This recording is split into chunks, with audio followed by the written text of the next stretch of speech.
From Nietzsche's Twilight of the Idols. Now, before even reading this section, let me compliment a former student. He was my lord and master at chess, and not surprisingly, he has a good analytical mind. He liked his philosophy straightforward. He liked his philosophy to follow the, let's call it the treatise side. Treatise, Treatise.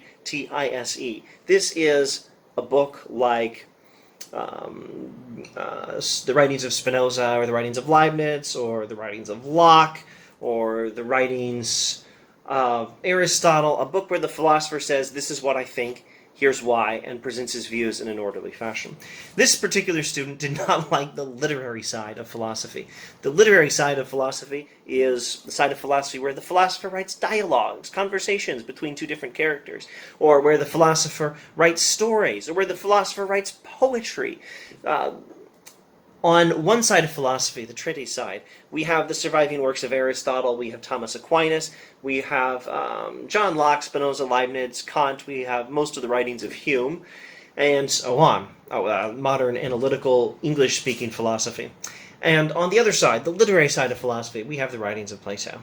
We have most of the works of Augustine, I would classify here. We have Boethius, Consolation of Philosophy. We have some writings of Hume. Hume wrote some dialogues, and we have Nietzsche and Kierkegaard, and some modern continental European philosophers as well.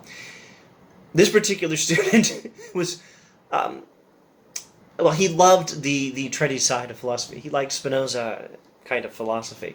And, again, he's my master in chess. So he has that kind of mind. Me, I love the literary side of philosophy. I like the other side too, but as a rule, I usually enjoy the literary side of philosophy more. Well, Nietzsche is very much on the literary side of philosophy, and one of his greatest books, Thus Spake Zarathustra, is a gigantic work of literature.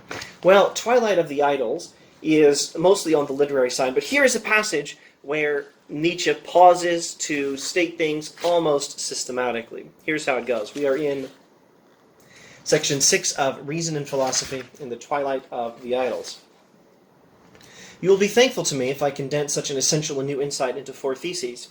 I thus make it easier to understand, and I dare you to contradict it. So he is stepping over towards the treatise side of philosophy and away from the literary side just a bit, but it really is just a bit. His rhetoric, I dare you to contradict my theses. First proposition. The grounds on which this world has been called apparent are instead grounds for its reality. Another kind of reality is absolutely indemonstrable.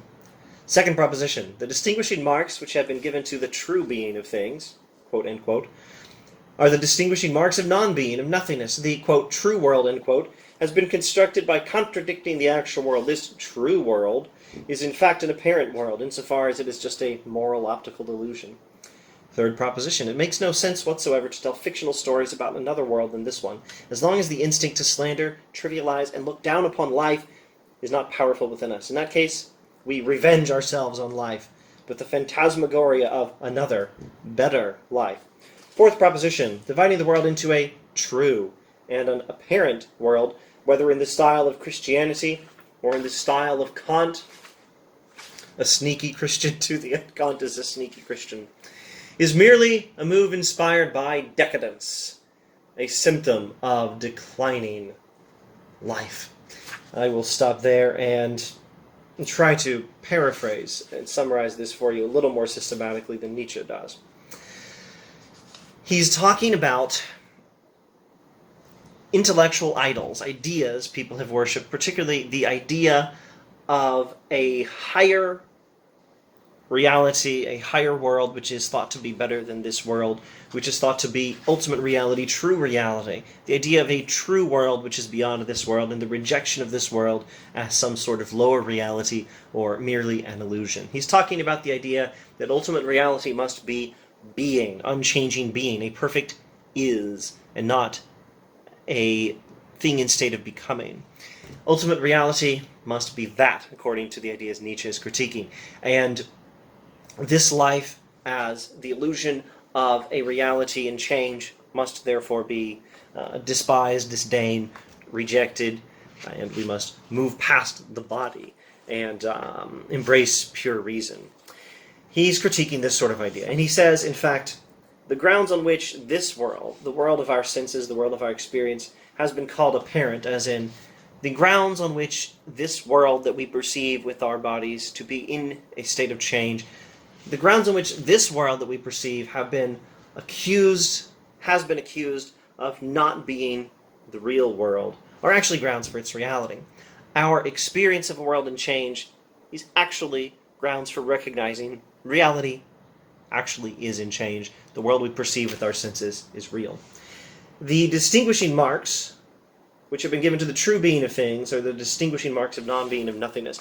Those philosophers from the East, from the West, those Christians, but also that Kant and those Platos and others who have said that the mark, the characteristic of true reality, that it is perfect and unchanging, is actually an indication that such a thing does not exist. The idea of a perfect, unchanging, higher world is said to be real because it's so perfect and unchanging and so on. Well, this is grounds that such an idea is a fiction. There is no such thing. There is no such place. There is no such world. There is no such higher reality. And it makes no sense whatsoever to tell fictional stories about some higher world, some higher reality. And that is to say, it makes no sense as long as we have no instinct to slander, trivialize, and look down upon life. Now, if we do, we revenge ourselves on life. In other words, people who have weak, declining forms of life have an instinct to dislike life. They have a distaste for life, and it is out of a distaste for life that they stray into otherworldliness. They have a distaste for life in this world where they can't thrive. Basically they're weak, pathetic losers. And that's why they want to believe in some higher reality as a way of getting revenge against this reality where they're weak and pathetic losers. Escapism might be the best word for what's motivating them. Remember, Nietzsche is a psychologist. His remarks in the foreword about how one philosophizes, that being the subtitle, with a hammer. His remarks in the foreword about how one philosophizes with a hammer are largely based in psychology. Nietzsche is one of the more psychological of the philosophers. There we go, page 3 in the foreword. For me, the old psychologist, etc., has to speak up. Nietzsche is looking at the psychology of, all these people who have these intellectual idols, these ideas that they worship, the philosophers, and especially the Christians, worshiping their ideas of being and their ideas of God. Their real motive for worshiping these ideas of some higher reality and disdaining this world, their real motive, escapism, is maybe the best word for it. That's Nietzsche's psychological critique. Fourth proposition, the idea of dividing reality into the true world and the apparent world, the world of our experiences, is inspired by decadence. It's a symptom of declining life. Again, the motivation to divide the reality into true reality, the ultimate reality, Brahman, or perfect being, or Plato's forms, or Kant's noumenal world, or especially God, according to the Christians. The idea of dividing reality into this ultimate reality and this lower reality, the world of our experiences, the physical world, that idea is motivated by weakness. It's